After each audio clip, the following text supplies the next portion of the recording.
المفارقات الإيجابية أن معظم الملتقيات الثقافية التي تحدث غالبا ما تفتتح بالشعر وهو ليس قليل، أو بالأدب وهو ليس ثانوي، لكننا اليوم نحتفي للمرة الأولى بفيلسوف عراقي.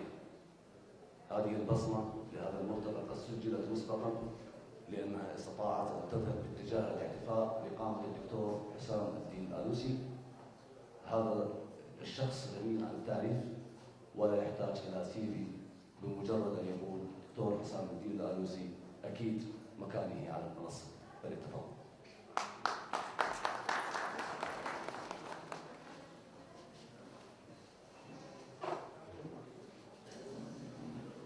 الشذرات، السياحات، الغطات التي تلقي الضوء على الغموض هذا المثقف الكبير او هذا الفيلسوف الكبير الدكتور حسام الدين الآلوسي. اليوم سنتحدث معك كثيرا وسنسمح للجميع ان يتكلموا معك ويديروا حوارا واسئله، فانت شخصيه اشكاليه من الصعب جدا جهلها التعريف البسيط.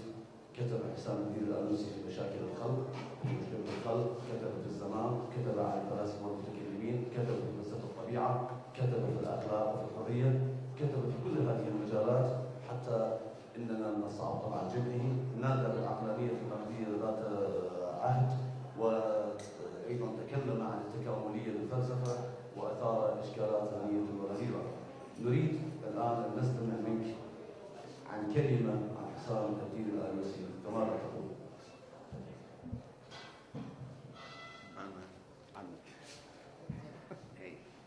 السلام عليكم ورحمة الله وبركاته. حقيقة أنا مسرور جدا بأن أحضر هنا، وعساي أن أملأ هذا الفراغ أو هذا الاحتفال بشيء مفيد.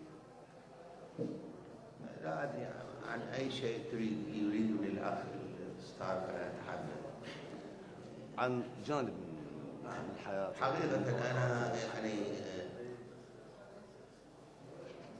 ولدت سنة 1934 بس بالجنسية صارت 36.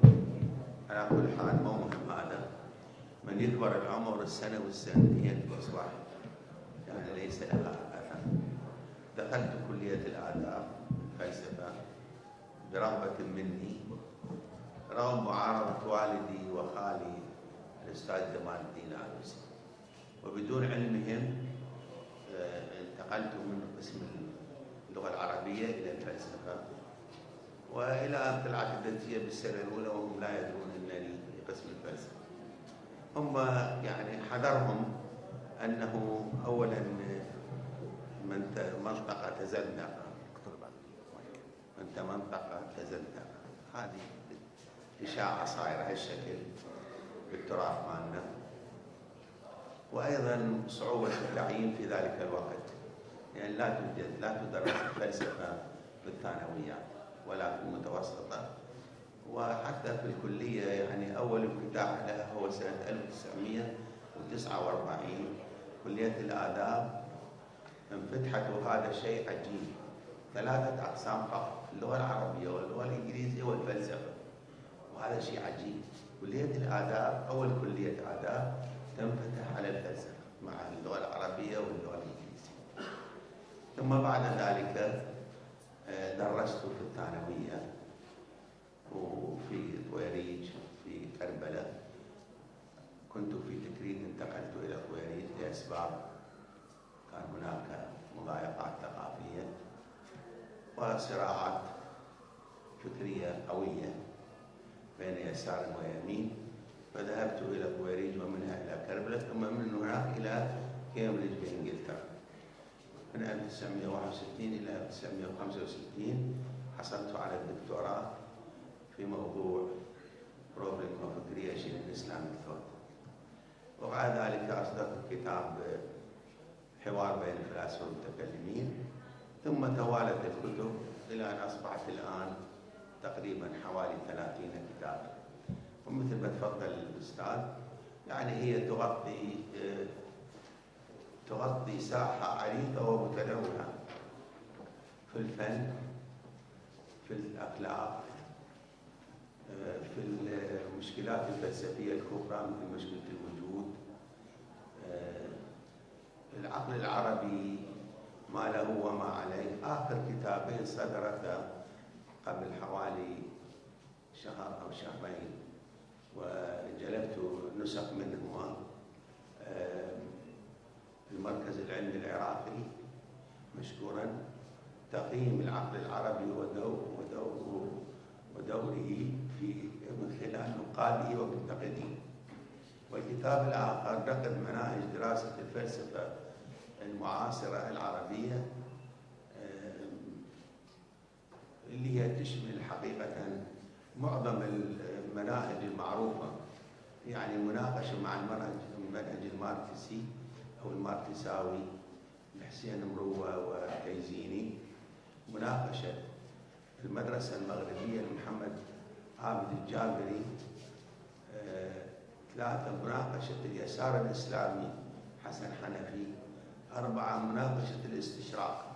هو كتاب جيد جدا ومهم، لكن المؤسف له أن كل الكتب اللي تصدر لي أو لغيري لا أحد يسمع بها لسببين، وأقولهما تفصيلا حتى نداوي شيئا ما نعمل. أولا أن هذه الكتب مثلا إذا طبعت في بيروت كم نسخة يعطى للمؤلف؟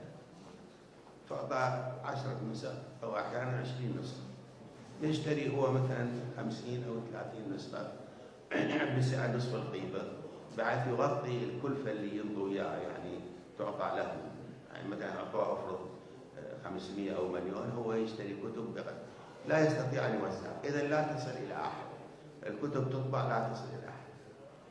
الشيء الثاني، لا أحد يسأل عنها ولا أحد يدير حوارا حولها، ولا فضائية من الفضائيات تجري مناقشة حول هذه الكتب التي تصدر لي أو لغيري. وهذه إحدى الأسباب في عدم وجود يعني تقريبا شيء معلوم أو واضح للثقافة العراقية أو الثقافة الفلسفية حتى الأدبية. يعني هسه الآن لو تروح إلى شارع المتنبي وتسأل عن واحد من هذه الكتب لم تصل إليه ولا يعرفها. حتى نشريات بيت الحكمة اللي احنا نطبع منها تقريبا 1000 نسخة، إما داخل بغداد وإما تجينا من لبنان، لا أحد يدري بها. مرة سألت أبو المكتبة صاحب المكتبة في باب كلية الآداب، قلت له هل عندك شيء من نشريات بيت الحكمة، مجلة أو كتاب؟ قال لا أعرف هذا الشيء، لم يسمع بشيء اسمه بيت الحكمة. وهكذا هذا هو حالنا.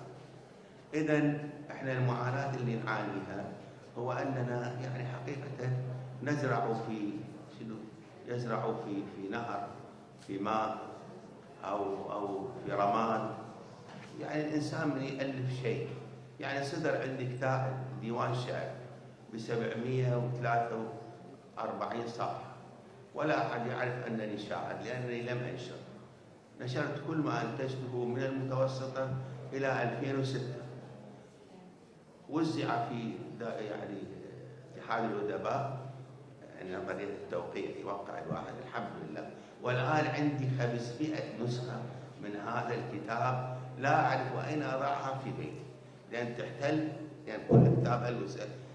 هذا حالنا احنا لماذا ننتج؟ ننتج لأنه هذا نوع من الرغبة، نوع من يعني حافز داخلي وليس حافز خارجي، لا مادي ولا اجتماعي.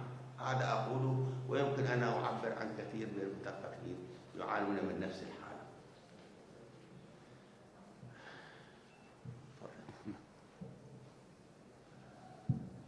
بعد أن استمعنا إلى كلمة قصيرة لكنها أيضا مليئة بالشكوى وتذمر من حال التوزيع والنشر. طبعا احنا بالتأكيد دكتور عندما انبثق هذا الملتقى من مكتب المستشار الثقافي في الوزارة دكتور حامد الراوي، هو كان لهذا السبب. نحن نريد أيضا أن نعرف هموم المثقف العراقي والمبدع، عسى وأن نجد لنا قنوات للتعامل. أعتقد هناك أسئلة ربما تجول في أذهان البعض، أستطيع أن أفتح من خلالها هذا الحوار. لماذا اخترت الفلسفة دكتور حسام الدين الأنسي؟ لماذا؟ أنت شاعر، لماذا اخترت الفلسفة؟ أليس الشعر أسهل وأغنى؟ نعم. لماذا؟ الحقيقة أنا أجمع بين الاثنين. أجمع بين الاثنين، يعني عندما كنت أنظم شعرا في نفس الوقت أنا أكتب القصة ويعني وأؤلف كتب، يعني وأنا في المتوسطة، وهذا شيء يعني ليس فيه مبالغة. سويت كتاب عن رسالة في الأدب، أناقش طه حسين والعقاد وغيره. كتاب آخر عن المرأة وحقوق الإنسان أناقش به العقاد، كتاب الفلسفة القرآنية. المتنبي هل كان نبي؟ يعني ادعى النبوة. طلعت فرد بحث بتقريبا 70 صفحة أضواء حول نبوة المتنبي وفلسفته، وأخرجت المتنبي صاحب فلسفة معينة عدمية، لا يؤمن بالله ولا يؤمن بالعالم الآخر، وجبت وثائق، والبحث سينشر ضمن الكتب الآن اللي تريد أن تطبعها المركز العلمي الثقافي مشكورا. بحث ممتاز.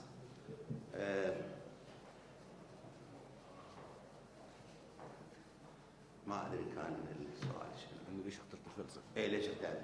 أنا في الحقيقة منذ يعني من المتوسط، حقيقة والدي إمام وخطيب، وعندنا في تكريت ديوان عامر يأتون الناس للاستشفاء، حتى أنني وأصارحكم كان والدي يقول لي يا حسام اذهب وعالج فلان، يجي مجنون أو مجنونة، أقرأ له قراءات وكذا ما أدري شنو، وشوية مي وشوية أكل ويشافى ويروح.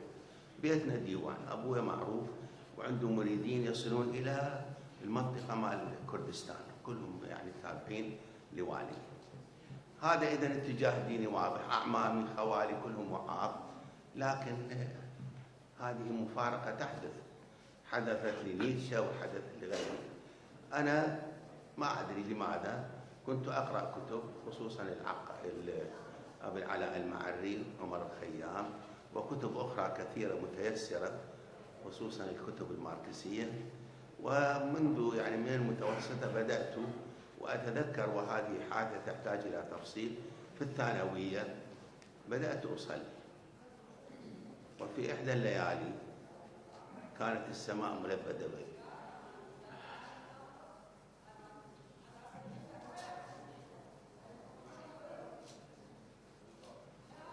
كانت السماء ملبدة بالغيوم، وجدت نفسي أسجد، ثم بعد ذلك انقطعت الصلاة، لم أعد أصلي إطلاقا. وبدلا من ذلك بدأت أكتب إلى الصباح، لماذا أنا شاب؟ والكتاب لا زال موجودا مكتوبا، لماذا أنا شاب؟ جمعت به كل ما يعني موجود من فكر ضد المعتقد. شاب صغير لا نلومه، هكذا اتجه. هذه هي بداية حبي للفلسفة. إذا سمعت أن هناك كتابا أو رواية عند الأحد أذهب إليه في تكريت وأخذه وأقرأ. قرأت كثيرا، حقيقة قرأت كثيرا، وهذه القراءة المتنوعة تساعد الباحث حقيقة، والكاتب والمفكر والشاعر وأي أديب تساعده. لأن حقيقة اللي يحدث الآن عندنا بالجامعات يتخرج ويأخذ الدكتوراه أو الماجستير، لكن صدقني لا يعرف شيئا خارج حدود عنوان رسالته، لأن ما عندهم باك جراوند، يعني ما هم ماشيين ثقافة طويلة الأمد ممتصة متفاعلة مع الدماغ مع العقل. ماكو يجي أنا والله خرجت بكالوريوس انطوني فلان موضوع يكتبوا صفر اليدين، لا يعرفون شيء، لا يعرفون التاريخ، لا يعرفون الحضارة، لا يعرفون الأديان، لا يعرفون حوار الثقافات، لا يعرفون حوار الأديان، ما يعرفون شيء. يعني أي واحد من هؤلاء لو تقول له هل قرأت التوراة؟ هل قرأت الإنجيل؟ هل قرأت؟ ما يقرؤون شيئا. هذه أيضا نقطة ثانية، وهي ما هو التخصص، لكن التخصص العميق مثل النهر اللي يحفر عميق لكن ليس له شواطئ، ليس له ضفاف. المثقف اللي هو يقرأ كل شيء من الصغر يستفيد، وتصير عنده هذا المنهج التكاملي. أنا مالي شنو المنهج التكاملي؟ المنهج التكاملي أنه لا يمكن أن تقوم ثقافة على تخصص واحد. يجب على المثقف أن يكون مستوعبا لمعظم الثقافات، ليس فقط في عصره بل فيما مضى أيضا، يرجع إلى التاريخ، إلى الحضارات. هذا المنهج يستفيد من علم النفس، يستفيد من العلوم الاجتماعية بأشكالها، من العلوم البحتة. وليس عجيبا لو تقرؤون كتبي تجدون أنني عندي مساهمات في العلم نفسه، في نظرية داروين، في موضوع منشأ الكون، في موضوع ما يسموه عطالة المادة مال سارتر. ليش هاي من جدتي؟ لأن أنا أيضا كنت أقرأ علوم. هذه حقيقة أمور لماذا اخترت الفلسفة ووجدتم الآن قلت لكم أنه أكو معارضة من عائلتي، ومع ذلك تغلبت على هذه المعارضة والحمد لله. ربما أكون قد ضللت الطريق وكان أجدر بي أن أكون مثلا أستمر، ما أقول أنا شاعر أستمر، لكن أنا جمعت بين الاثنين. يعني ايضا احنا متشوقين عبر هذه المسيره الفلسفيه الطويله والحافله. انا دائما كنت اسال نفسي، طبعا انا واحد من الناس الذين كتبت عرضا عن كتاب حوار حوار بين الفلاسفه المتكلمين ذكر في مجله الاقلام بالثمانينات، وذهبت الى قسم الفلسفه وانت تحدث به على الاطلاق، واستطعت ان انتزع اهتمامك شيئا فشيئا ايضا بالنظام من الحوار والمداخلات. وكان اتحاد الادباء انا سبقتك في ذلك الوقت، وكان مدني صالح دائما التحسس حقيقه من الحديث عنه كثيرا، وهي الماركسيه بسرعه. انت تنقلت كثيرا من الماركسيه الى الاسلامويه، ثم العقلانيه النقديه، ثم في كتابك الاخير الان نقد نقودات العقلانيه النقديه. هل تعتقد انه هذه التنقلات هي تحولات في شخصيه وتفكير حسام الدين الآلوسي ام تصويبات لمسارك الفلسفي؟ والله هي تقدر تسميها يعني حقيقه تكامليه. ايضا شنو تكامليه؟ انت قاعد تنتقل. انا اعتقد انه هو نفس المسار لم يتغير، يعني صار تغير نوعي، انتقالات، تعمقات. يعني انت مثلا شاب معجب بسارتر، معجب بنيتشه، معجب بماركس، لكن انت بعدك يعني ما متاكد مما انت عليه. من خلال المسيره الطويله والتدريس والمؤتمرات والكتب الجديده التي تقراها او تكتبها، صار عندي حقيقه نوع من يعني النضوج، يعني ليس تابعا. يعني التبعية بمعنى التبعية، يعني هل تقول أنه ماركسي؟ هل تقول أنه سارتري؟ لا. هل تقول أنه إسلامي؟ صار عندي شخصية، صار عندي رأي خاص بي، تجدونه في كتبي، في شعري، موقف ما تلاميذي يعرفونه. يعني الشيء المهم أنني لاحظت، وهذه ربما تكون حسنة، أنني أؤثر. الذي يقرأ كتبي أو يسمع تدريسي يتأثر. ولا أخفي أن يعني معظم أساتذة الفلسفة الآن في العراق إن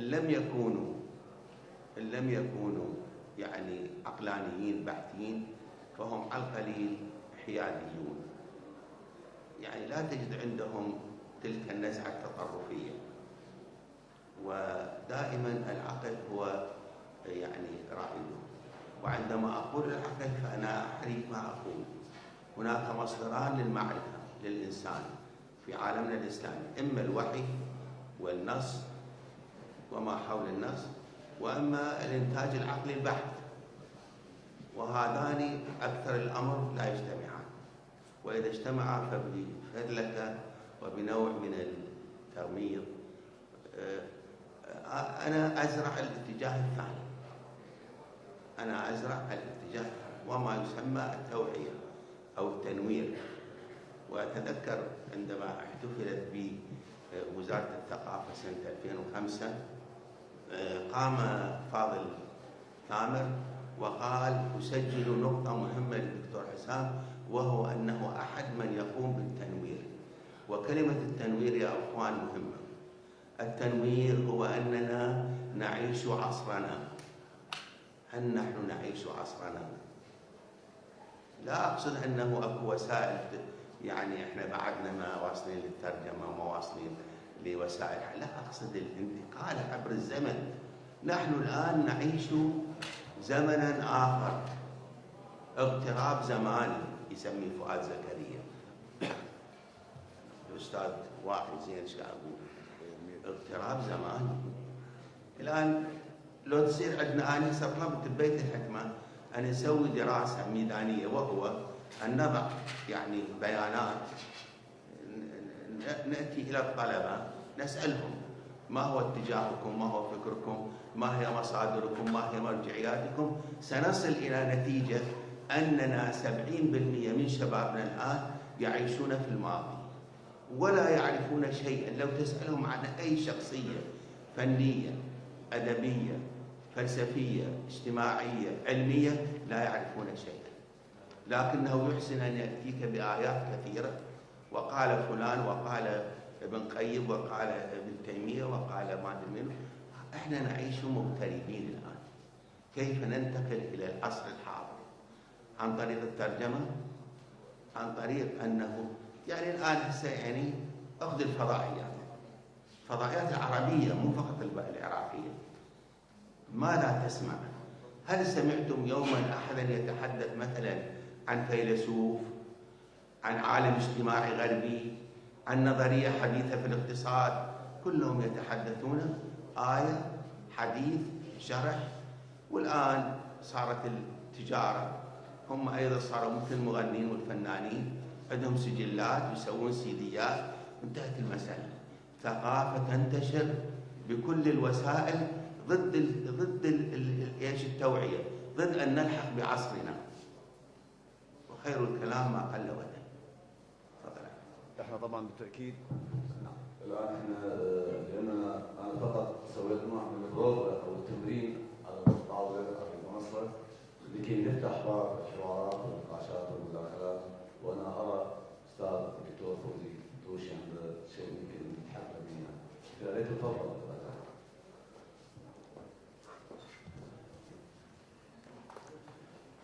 نحن شعوب نطفو على بحر من الشعر ومن الفنون الأخرى التي هي بالتأكيد مهمة، ولكن كل انتقالات الحضارات تعنون بأسماء الفلاسفة وليس بأسماء مبدعين في المجالات الأخرى، إما بأسماء الفلاسفة أو بأسماء الشعراء طعموا شعرهم بالفلسفة، نظموا الفلسفة شعرا فكانوا عناوين بمرحلة. استضافة قامة مثل الدكتور الآلوسي في هذا الوقت بالذات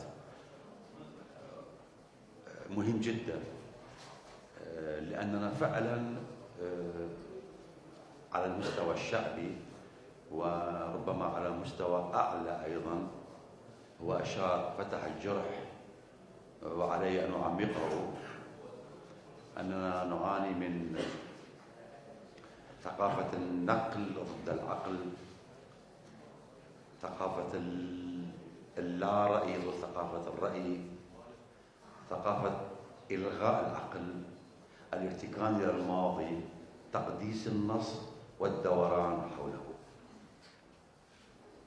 افتقدنا قبل مدة اسمين حقيقيين في الساحة الفكرية، أحدهما محمد أراغون، الآخر محمد عبد الجابري، في نظراته الانتقادية الشمولية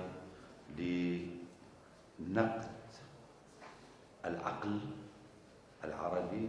وقد كرس له الجابري سلسلة كتب. أنا طبعا ليس بودي أن آخذ من وقت الدكتور، ولكن لي وجه سؤالي له، يعني هذه الثقافة النصية التي نعيش فيها، هذه الماضوية التي تنتشر بيننا، هذا الارتكان إلى الماضي، إلى النص الذي لن يتطور أبدا، ويبقى في التفسير والتفسير الملحق به والتفسير الملاحق المختلف معه والتفسير الآخر المكمل.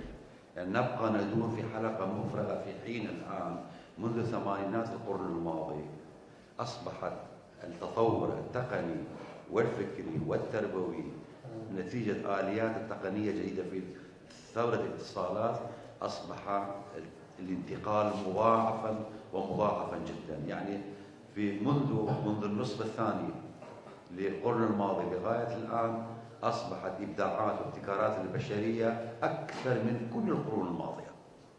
يعني على مدى 60 سنة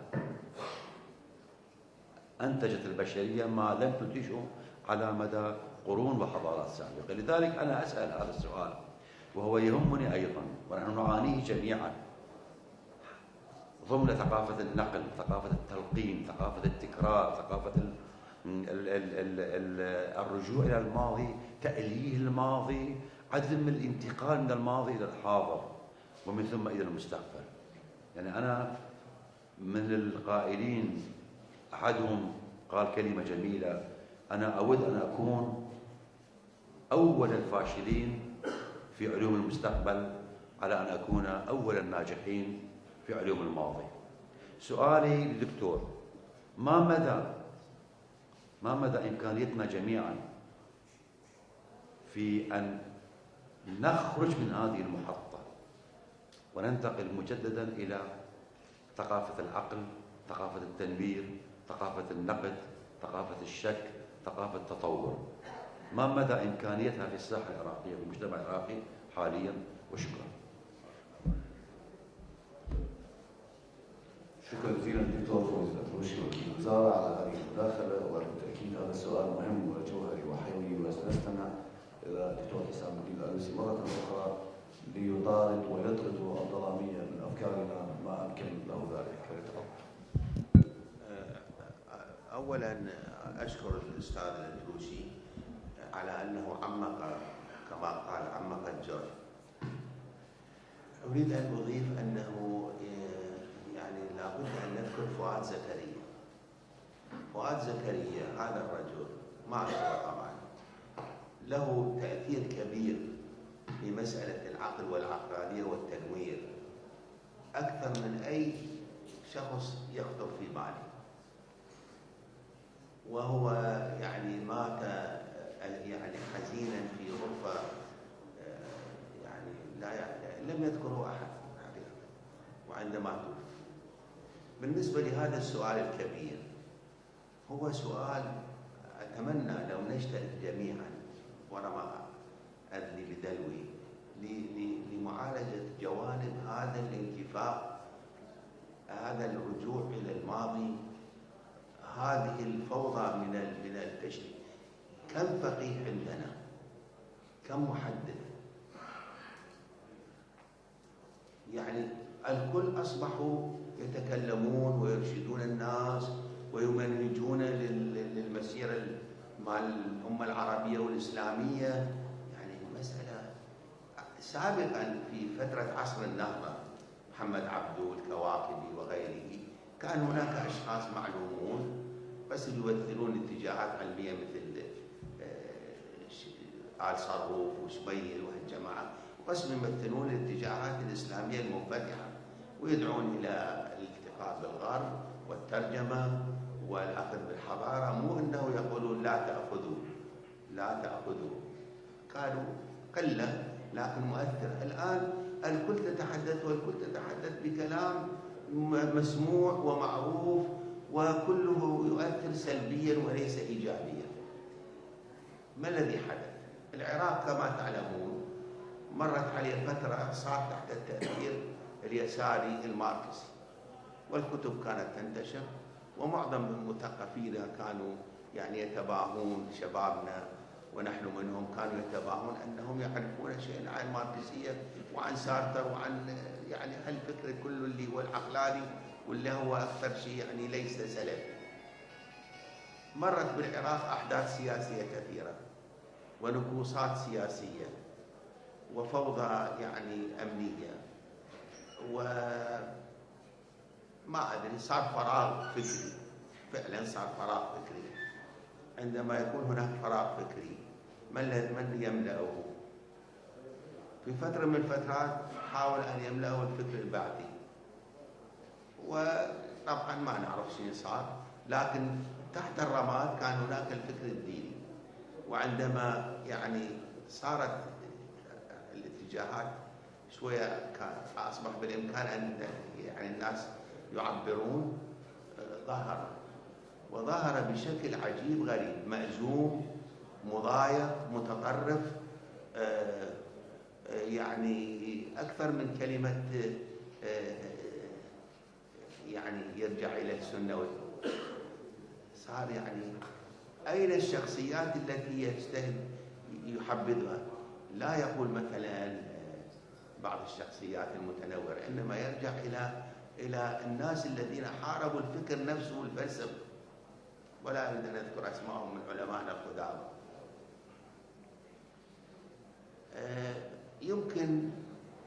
يمكن الذين يتعاطون الآن الصحف والتوعية أعتقد أن هم غير مهتمين بعملية التوعية. يعني ألا يوجد عندنا كتاب يكتبون ويوعون؟ أين هم؟ المشكلة كبيرة جدا، وأنا شخصيا لا أستطيع أن أقدم علاج. كل ما أستطيع أن أقوله بالإمكان أن نكتب، وأن يقوم المثقفون بحملة جديدة وتيسر لهم السبل. الترجمة مهمة. بيت الحكمة العباسي نقلنا وأنتجنا فلسفة. متى؟ عندما أخذنا الفكر اليوناني والفكر الهندي وكل الأفكار القديمة والفارسي وكلها أخذناها واستوعبناها وطلعنا فلاسفة. الآن ما هو نصيب الترجمة الآن؟ هاي مديرية الثقافة العامة، آفاق عربية مثلا، اذهبوا إليها، حضرتكم كلكم أعلم مني. ماذا تنتج لنا شعر، تنتج لنا 5 قصائد ديوان، 20 قصة. أين الترجمة؟ لا أحد يترجم. إذا لم نترجم ونصل في الغرب كل ما عندهم نأتيه، عندئذ نقرأ، وعندما نقرأ نتطور ونعرف. يعني المسألة مو من يوم يومين، يعني تحتاج إلى جهد مضاعف من كل الدوائر. حتى الجامعات الآن يجب أن تطور عطائها باتجاه الحاضر والمستقبل وليس باتجاه الماضي. بينما نسمع الآن على العكس ما يقال أنه لنرجع إلى الفكر الإسلامي. يا أخي، لكل فترة أنا أقولها بصراحة ومعروف عني. أنا أقول أنه أمس الذي مر على قربه يعجز أهل الأرض عن رده. أمس أحداث، أمس ثقافات، أمس مواقف، أمس حلول. أمس لا يعود حاضرا، يعني إذا عاد حاضرا لم يكن هناك زمن. الزمن هو أنه ماض يذهب وحاضر ثم يأتي مستقبل. أقصد ثقافات، أقصد مواقف حضارية. من عندما نقول نعود إلى الماضي يعني ايش نقصد؟ نقصد نعود إلى فترة تختلف كليا عنا، لا إنتاج كبير، لا مكننة، لا كهرباء، لا يعني وسائل الاتصال الحديثة، لا علوم جديدة ونظريات علمية جديدة غير النظريات السابقة. النظريات السابقة 7 سماوات انطباق، 7 سماوات. اكتشفوا الآن حوالي 11 مجموعة شمسية أكبر من مجموعتنا الشمسية. عندما ذهبت إلى الإسكندرية في القبة، هاي القبة هذا، وفتح الكون أمامي. فتح الكون أمامي. هناك يعني مدى من الغيوم ذرية على شكل غبار أو ثلج أو كذا تمتد ملايين السنين الضوئية. أين موقع الأرض وال7 سماوات هذه؟ إحنا الآن لازلنا نتكلم عن أشياء مضى عليها الزمن، لكن من يصارح؟ ومن يحمل الفانوس مال ديجونيس؟ يا أخوان، نحن نعيش في جهل. صدقوني تريدون ثقافة وتنوير، وأنا واحد منهم. نحن جهلاء لا نعيش حاضرنا ولا نعرف ثقافات ولا نسمع بما يحدث، مو فقط بالعلوم والزراعة والمكننة، لا حتى بالنظريات النقد الأدبي. نحن نعيش خارج الزمن. ما الذي جعلنا نعيش خارج الزمن؟ ندوات ومؤتمرات لازم تعقد والكل يشارك وبصراحة وبدون خوف، لعلنا نصل إلى العلة.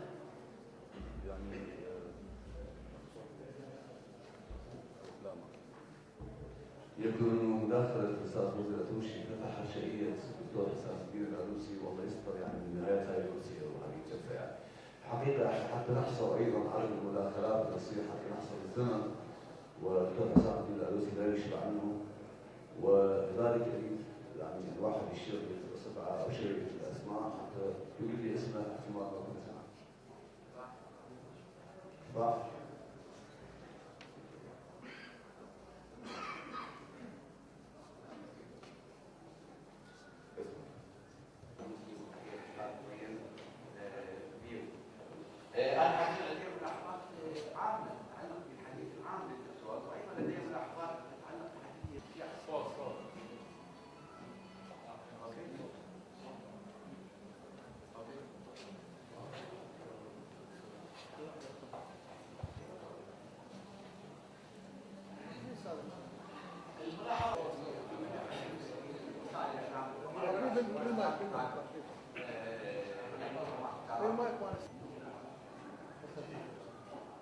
أود أن أقول للدكتور حسام العلوسي في المحصلة عندي وعند أخوي المدير وعند الأصدقاء في هذه الجلسة ما يتعلق أيضا بديوان الشعري. قال إنه أفضل ديوان الشعري من سمع إنه الدكتور العلوسي هو فيلسوف بالدرجة الأولى. الأستاذ الأتوشي قال إنه أن الدكتور العلوسي على مقابلته الشعري تحت قائل أن الدكتور العلوسي أصر على أن يصدر ديوانا فيه حتى النصوص التي كانت قد ذكرتها في المحيي اخوي المدير، لانه حقيقه هو الذي حرك الدكتور باتجاه تحدي الدكتور. ايضا هذا لصالح الدكتور من حيث ان الفلسفه السالفيه لا يمكن ان تستقل على سوف يتمسك بمنهجيه معينه، بمعرفيه معينه، بمفاهيم معينه، باصطلاحات معينه. هذا التسليط الضوء من الفضائيات والمسائل على هذه الكتب. انا عندي ملاحظه اخيره يسمح لي صديقي اخوي المدير ما يتعلق بالتنبيه. فاننا بدانا نعيش مختلفين. هو هاجم الفقهاء والمحدثين، هذا سماهم عبد الله الغزالي في كتابه الاخير الفقيه الفضائي، سماهم الفقهاء الفضائيين. نعم منتشرون بالمثال. النتيجه انه ما هو الحل لكي نسد فجوات كثيره مثلا خلفها لنا هذا الفقيه الفضائي. اخر ملاحظه لي على الدكتور وحقيقه هذه مؤاخذه. هو عموما طبعا سيتم يعني بالتاكيد نحن ما نحتاج الى مداخلات بهذا المعنى، نريد حوار. الحوار يعتمد على السؤال وليس على يعني استعراض المعلومات. هو عكس ما يتصور كتبه منتشره في مصر طبعا، يعني حتى في سورة الأزبكية يعني شفت واحد من كتبك وعيد طبع أكثر من كتاب له. لو نسوي ثمة مقارنة بين يعني الحضارة الأوروبية وحضارتنا اللي هي تمتد إلى أعماق يعني عمرها 300 سنة، وصلوا إلى أعلى مراحل التطور. عندنا هنا بالعراق المؤسسة لا تنتج مثقف، وإنما الاختصاص يفتهم في مجال أطروحته. ماكو واقع. نحتاج إلى أنساق جديدة للثقافة العراقية، مغادرة الماضي والاستفادة. أما سؤالي فهو ما رأيه بالدكتور مدني صالح علميا من حيث العلمية؟ أين المرأة في حياة دكتور حسام؟ وهل ظهرت في أشعاره وبين أبياته؟ السؤال الثاني، هل قراءاتك الأولية في الأربعينيات وأنت طالب في المتوسطة هي التي جذبتك إلى الفلسفة؟ أي كتاب هو الذي جعلك تكون شغوفا بالفلسفة حتى تتخصص بها؟ خصوصا ونحن يعني نريد أن تلقي ضوء على قراءاتكم في تلك الفترة، خصوصا ونحن نلاحظ أن أجيالنا الحاضرة ما شاء الله يعني في حالة قطيعة هي والكتاب. السؤال الثالث هو عقب وليس سؤال. دكتور حسام وصم الفكر الديني الآن بالمأزوم والمتطرف، وأعتقد أن هذا إجحافا. جزيل الشكر.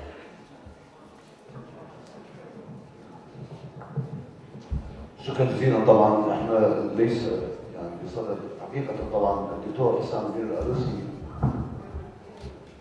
وفي نهايه المطاف طبعا له باع طويل في الفلسفه ومعروف. انا استغرب حقيقه اذا سمح لي الدكتور الالوسي انا اقول كلمه او كلمتين بهذا الصدد. نحن لا نقرا بدقه احيانا، يعني رموزنا ومفكرينا وكتابنا لا نقراهم بدقه على مثال انه مطربه الحي لا تطرب يعني. طبعا كثير من الاسئله اللي اسمعتها انا شخصيا هو هناك كتب وضعها الدكتور حسام الدين الالوسي معالجه بهذا الامر.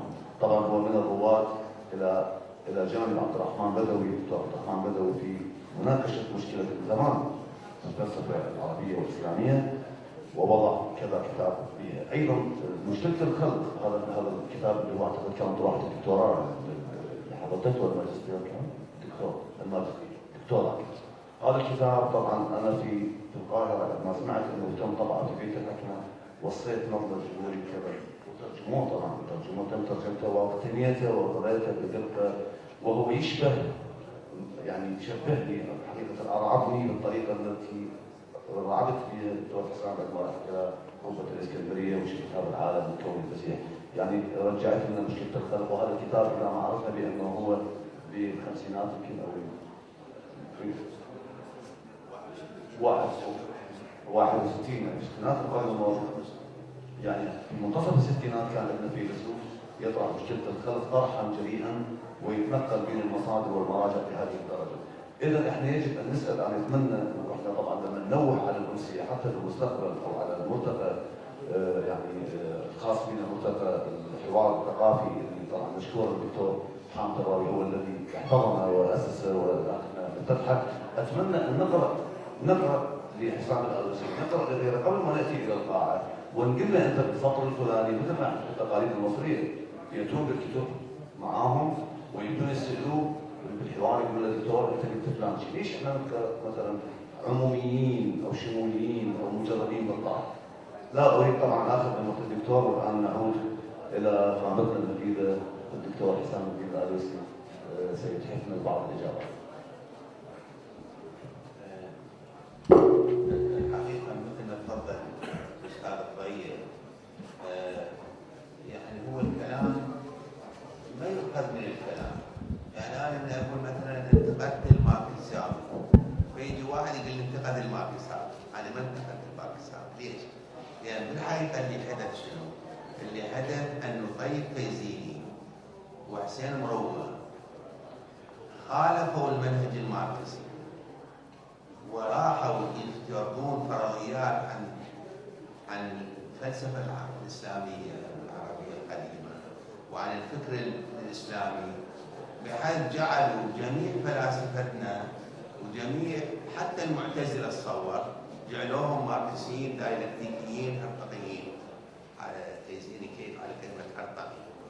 يابا ما هي المشكله الاساسيه؟ قلت لهم مستخدم المنهج الماركسي نفسه للرد على هؤلاء الماركسيين.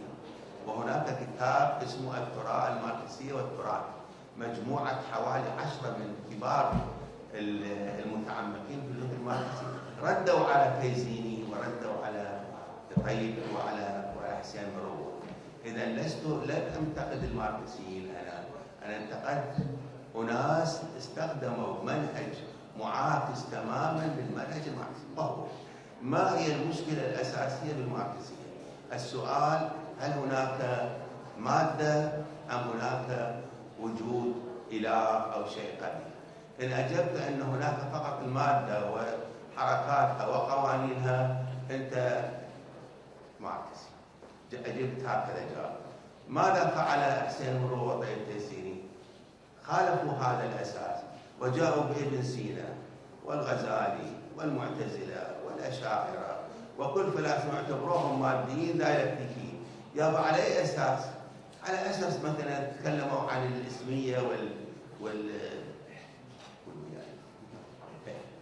مسائل جزئيه صغار اعتبروها اساسيه، بينما هؤلاء في الحقيقه انا نشخصهم مو بس على كل ما نحكي الفلسفه، فلاسفتنا جميعا كلهم مثاليون، واقصد بكلمه مثالي يعني ايدياليزم، يعني المذهب الذي يؤمن بوجود قوه ما سواء كان كتاب مقدس او بدون انبياء او وجود قوه تنظم الكون او غائيه، هذول نسميهم مثاليين.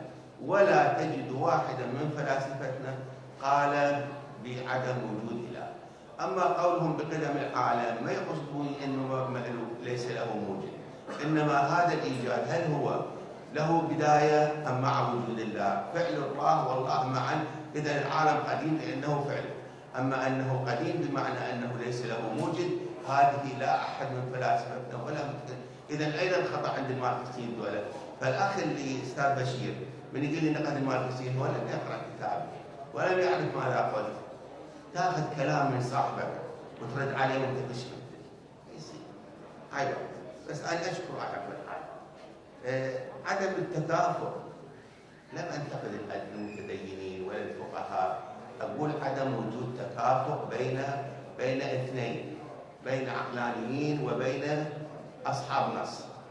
كل السبل مغلوقه الان امام الطرف الثاني اللي سميناه التنوير. بالنسبه هل هناك انساق جديده؟ يعني هل نحتاج الى انساق؟ طبعا نحتاج. هو هذا اللي انا اريده، هو التنوير، ناسس تاسيسات عقليه، نتعلم، نعرف العلم، نتكلم علمنا الحديث، نظريات العلميه الحديثه. يعني كثير من الناس الان بس يقولوا نظريه تطور او داروين او كفر الحاد بعرف شنو. يا اخي ويرجع يقول لك يعني يجيب لك مثلا واحد من كنت بالكويت قال لي يا ابو شكو بيها احنا نقبل نظريه التطور على اساس انه الله هو عنده طرق عديده للايجاد، فواحده منها التطور. يعني لازم يصير تلفيق. هاي نظريه انه يسوسها حاصل هكذا. بالنسبه اين المراه؟ المراه انا من متوسط قلت لك الفت كتاب عن المراه ونشرت في ليبيا عندما كنت حوالي 6 مقالات عن المراه، تكلمت عنها، عن مساله انه يتهموها بانه ليست مكافئه للرجل جسديا، يعني اجوبه كثيره عن انها عاطفيه، نصف عقل ونصف دين. والكتاب لا زال مخطوط ولكن فيه رد كبير على العقاد في كتاب الفلسفه القرانيه، لان واحد من البحوث مال العقاد هو عن المراه. يعني طبعا المراه انه تبقى بالبيت الى اخره من الكلام.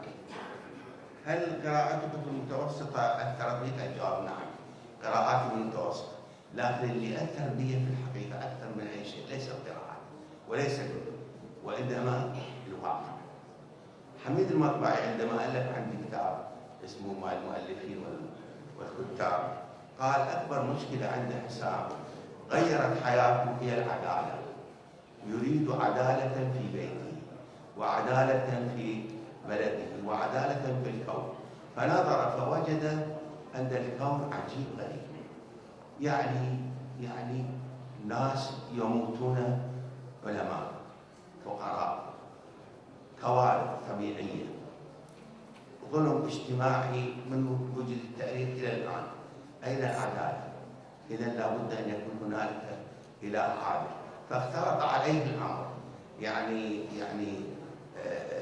المتنبي عنده ابيات لطيفه جدا، يقول له الكافور انت عباره عن مصدر للالحاد، لان الناس من يشوفوك قاعد تحكم مصر هاي العظيمه يقولون المساله غلط. فاذا الواقع المر والظلم الاجتماعي والتفاوت الطبقي والموت والكوارث هي هاي اللي خلتني افكر هل هذا الكون له مدير؟ هل هو كون منظم؟ هل هناك غائيه ام فوضى؟ ونمت هاي مستمره، سواء قرات الماركسيه او نيتشه او سارتر او نقرا. هي هاي نقطه مهمه جدا بالنسبه لي، العداله، ولا جواب حتى الان. ونستطيع ان نؤلف كتب للدفاع عن وجود عداله. هذا عند المعتزله يسموه وجوب الاصلح. جاوبوهم الاشاعره قالوا لهم لا نلزم الله بشيء، الله يفعل ما يشاء بحرية. قد يظلم الجيد وقد ينصف المسيء، وهو حر حرية مطلقة ولا وجوب أصلح عليه. هذا اتجاه هذا أنا ويا الوجوب الأصلح. أنا إذا إله مشكلته هو ومشكلتي أنا، إذا الكون ملخبط. إحنا نظمنا الطبيعة، نظمنا الحياة. أخذ الإنسان أول ما وجد في القرون اللي كان بها قريب من القرن قبل 30 مليون سنة، ثم تطور إلى أن تأتي العصور الحجرية. ماذا فعل الإنسان؟ الإنسان هو الذي جعل الطبيعة مستساغة، وإلا كان الكبير يأكل الصغير والوحش والحياة بدون أنظمة وبدون دولة وبدون قوانين وبدون أمن. نحن الذين أوجدنا الإنسان من خلال المشاكل، من خلال التفكير، من خلال التجارب، هو الذي أوجد لنا هذه الحضارة. الكون لم يكن جيدا نحن، لكننا ماذا فعلنا؟ فقط في الجانب اللي هو اجتماعي حياتنا. أما الطبيعة نفسها نمنع الحوادث، نمنع الزلازل، نمنع الأوبئة، لا نستطيع. أعلى من حدنا. هاي وجهة نظر. زين. هذه هي الحقيقة الأجوبة مالتي على الأخوان، وأنا أشكرهم جدا شكرا كثيرا. وهذه الطريقة تحاول أن أبين حقيقة وجودي هنا هو أنه أعطيكم إن استطعت جزءا مما أنا أعانيه. وصدقوني الآن أنني حزين، ولا توجد ندوة دعوت فيها إلا وبكيت، وتركت المنتدى الذي يعانيه أكبر من قدرتي، يعني يطير خارج السر، يعيش وحيدا مغتربا حتى في بيته. عندي قصائد نكتب الديوان لو جايبه، يعني أقول له يابا أنت شنو قصتك أنت؟ الناس تحج ويذهبون زرافة ووحدانا إلى الصلاة وأنت منتفع على نفسك، يعني لماذا أنت هكذا؟ أقول هذا قدري، صراع بين العقل وبين العقل. أنا تربيت تربية دينية، وصدقوني الآن أقوم وأقعد وأقول يا الله إن شاء الله بالخير إلى كل التراث مالي والأسلوب مالي ديني بحت وحتى أخلاقيات، لكن فكري عقلي له طريقته. أقول يا ليل الصبر متى غده أقيام الساعة موعد، قصيدة جميلة جدا أعاني فيها ما أعاني، وإمام الجامع والده إلى آخره يأبى، العقل يأبى الإذعان ويفقده. يعني كلام سنة 1988 جتني حالة غريبة جدا، عكس مال الثانوية. بدأت أصلي وأذهب إلى الجامعة، كلية الآداب فرحوا، قالوا دكتور حسام الآلوسي صار يصلي. بقيت تقريبا أشهر ونظمت 3 أبيات لم أطورها، قلت فيها أسفا على ما مر من أيامي، مزقت أوراقي وصلت كلامي، فلقد غوى عقلي. شوف كلمة غوى، فلقد غوى عقلي وآمن داخلي، وأنا إلى لقي الحقيقة ضامي، سأسير في دربين، درب العقل ودرب القلب، سأسير في دربين عل توحدا في الدرب، يطلع قادم الأيام ولكن لم يطلع، الدربان بقي، الدربان بقي. وهذه مراعاة كثيرة. يعني أنا عندما أذكر الموت يا أخوان رعب. ماذا وراء الموت؟ من الذي يخسر؟ قال المنجم والطبيب كلاهما لا تحشر الأجساد، قلت إليكما إن صح قولكما فلست بخاسر، إن صح قولكما النبات جدونا فلست بخاسر أنت يا ملاحدة، أو صح قولي فالخسار عليكم. هذا على هذا يسمونه رهان باسكال، وأنا صححت قلت هذا رهان العقاد، بل ليس رهان القرآن. هناك آيات كثيرة يقول أنت يا شخص يا ما مؤمن ماذا تدين عندما تكون مع مؤمن؟ الذي يزني هو الذي يقول نفس الرهان، هذا رهان العقار. إذا هاي معاناة، يعني أنا أعيش ثم أنا أفكر، يعني هل أنا حقيقة يعني ما مغلل؟ مزاج نفسي، هذا يسموها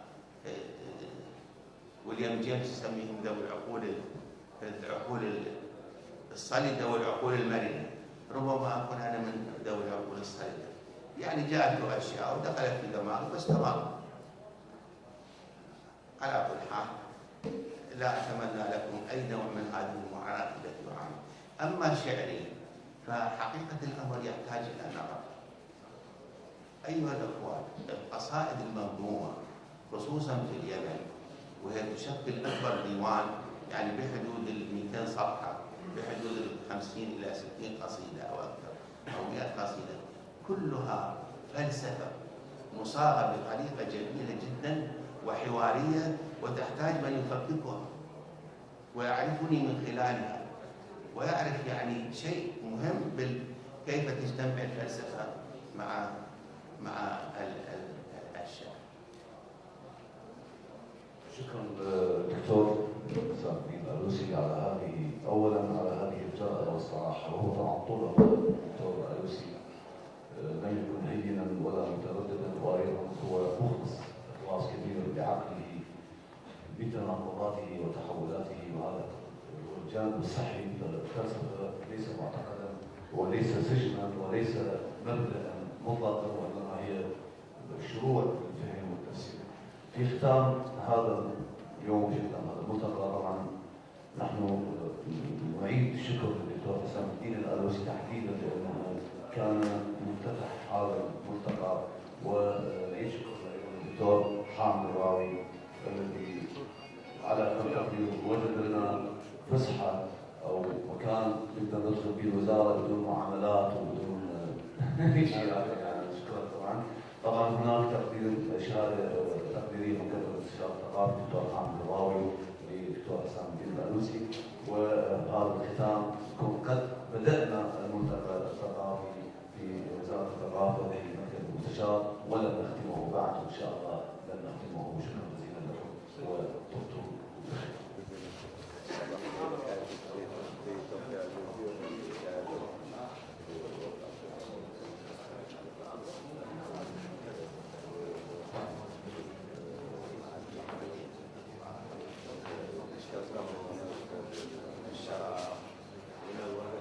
أتمنى أن يعني لن نضيع وقتكم.